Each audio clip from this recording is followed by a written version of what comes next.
Bon, maintenant, la cinquième étape. La cinquième étape, c'est la poursuite, en fait, de la quatrième étape. Euh, je pense pas qu'une puisse exister sans l'autre. En tout cas, la cinquième étape, c'est sûr qu'elle ne peut pas exister sans l'apport de la quatrième étape. Euh, Ce qui définit en tant que tel la cinquième étape, c'est que on a fait, bon, on a d'abord écrit euh, ce qui était un inventaire personnel de ce qui a composé notre vie. Ou ce que, en tout cas, moi, dans la quatrième étape, je parle de ce qui a composé l'ensemble de notre vie, mais ça peut être, bon, c'est libre encore là, ça peut être aussi des parties de notre vie, là. Je ne croirais pas qu'il y ait d'obligation au fait que ça soit écrit là, à partir de l'âge d'un an là, jusqu'à actuellement. Mais en tout cas, dans le cas de la thérapie que j'ai fait moi, ben c'était un peu comme ça qu'on nous euh, ben, en fait qu'on nous suggérait de faire les choses, mais c'était pas obligatoire.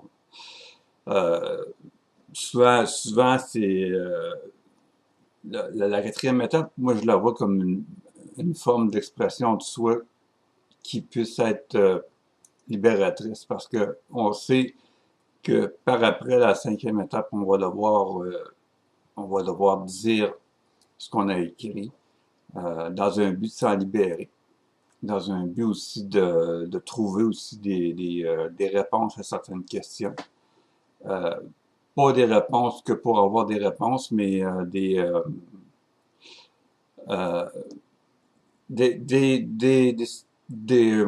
comment je dirais ça, donc des guides dans notre vie qui puissent nous servir dans le futur.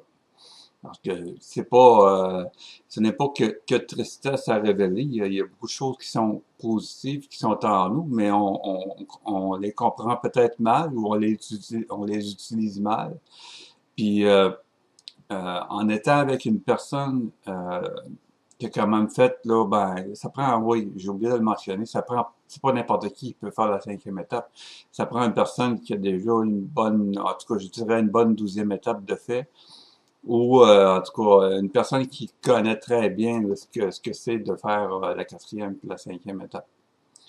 Euh, Sinon, ben là, la personne se ramasse devant celle qui écoute, celui qui raconte sa quatrième étape, ben, elle va se sentir un peu mêlée, elle ne saura pas quoi faire ce qui est dit.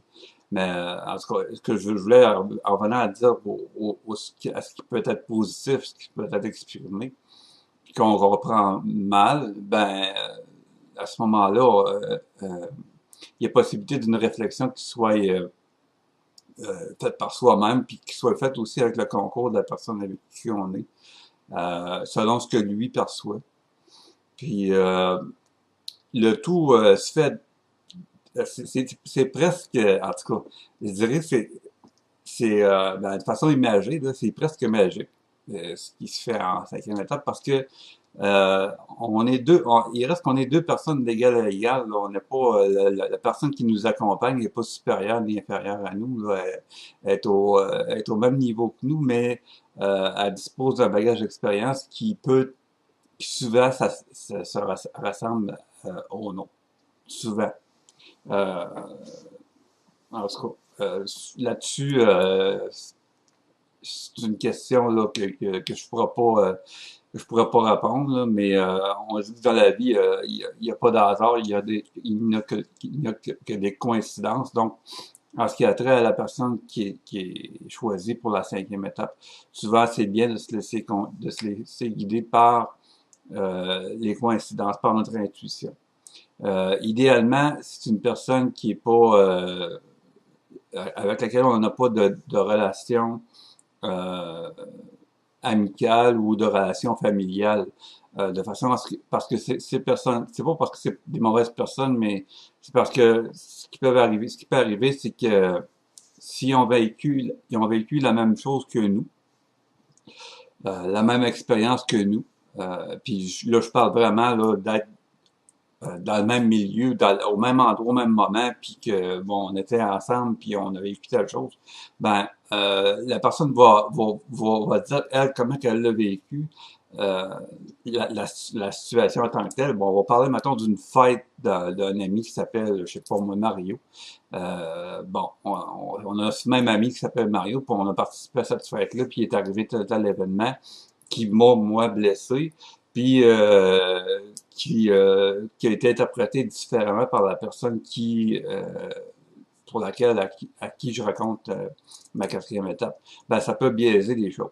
Donc, c'est pour ça qu'il faut pas avoir de personnes avec qui on entretient des liens où, où on est connu l'un de l'autre. Donc, ça va pas. Par contre, dans la cinquième étape, celui qui fait la cinquième étape a le droit de dire, ben, a le droit, a la liberté de dire, en demandant bien sûr à l'autre, là, s'il est prêt à l'entendre, de dire ce que lui a vécu en termes en termes de similarité. Puis aussi, ben, de façon à apporter une approche, à faire en sorte qu'il y ait une approche où on voit la chose peut-être différemment. Je sais pas, où on voit la chose là, où on se sent peut-être aussi moins seul d'avoir vécu ça. Parce qu'on sait que, bon, ben là, on a une personne avec nous qui a vécu quelque chose de similaire. Donc, on se sent peut-être moins seul de l'avoir vécu.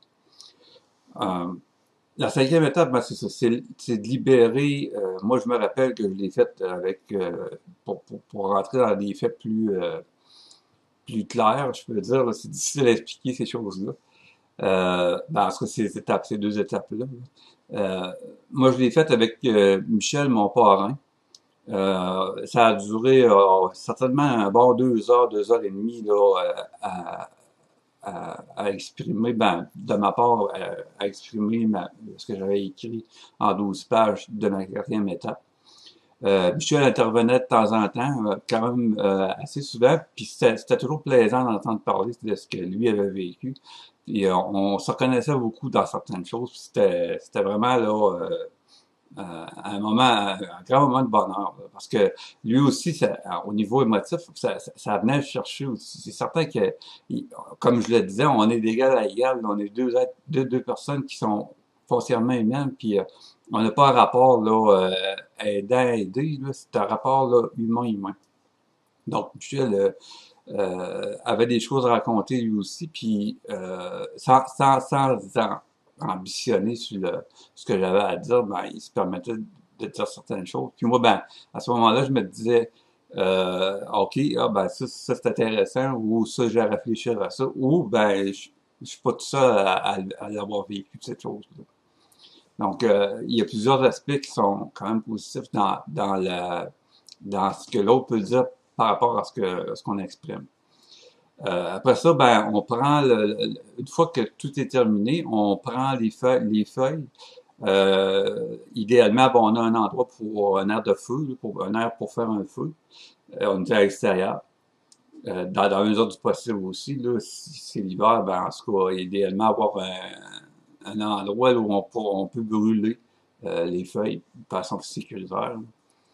Puis moi, je me rappelle, on avait un foyer là, à l'extérieur, puis on avait brûlé mes feuilles, puis ça a été là, puis en plus de ça, ben il y avait des gens avec qui je faisais ma thérapie qui étaient à l'extérieur, puis qui me regardaient. Puis il y a eu beaucoup d'amour.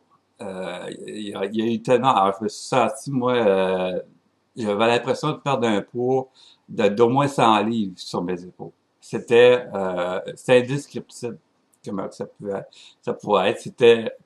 Euh, Ça a été un grand moment de ma vie. Si je peux en citer, là, je peux en citer 5, là, ça ferait partie des 5 grands moments de ma vie. Euh, je pense que je pourrais pas, en tout cas, je m'en rappelle avec beaucoup d'émotions, beaucoup de plaisir, puis euh, après ça, ben, il y a eu une fois que les feuilles ont été brûlées, je me suis levé, puis là, ben, là, ben, de façon bien naturelle, on s'est pris dans les bras, les gens, moi mutuel, puis moi les gens avec qui j'étais en thérapie.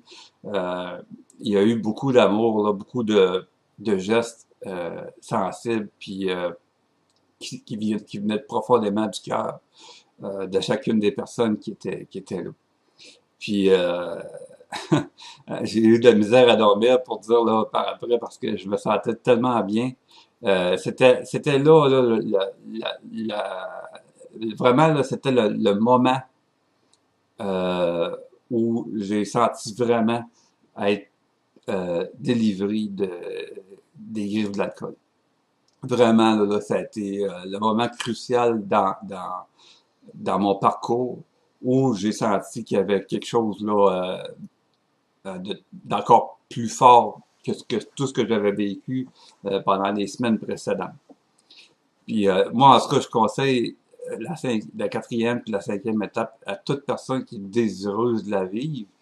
Par contre, ben, c'est bon de s'informer comment que ça se fait là, dans un mouvement là. Il y en a beaucoup de mouvements anonymes. Là, je parle moi des rats parce que bon, je suis un alcoolique, mais il reste que la quatrième et cinquième étape peut se faire aussi dans d'autres moments, dans d'autres mouvements de type anonyme, là, comme les Al-Anon. C'est un mouvement où il y a de l'anonymat. Il y en a d'autres aussi. Là, il y a des dépendants affectifs aussi qui sont un mouvement anonyme. Il y a même les ultra-mangeurs anonymes. Il y en a beaucoup. Là. Donc, les fondements de la quatrième et de la cinquième étape ne changent pas parce qu'on change de mouvement.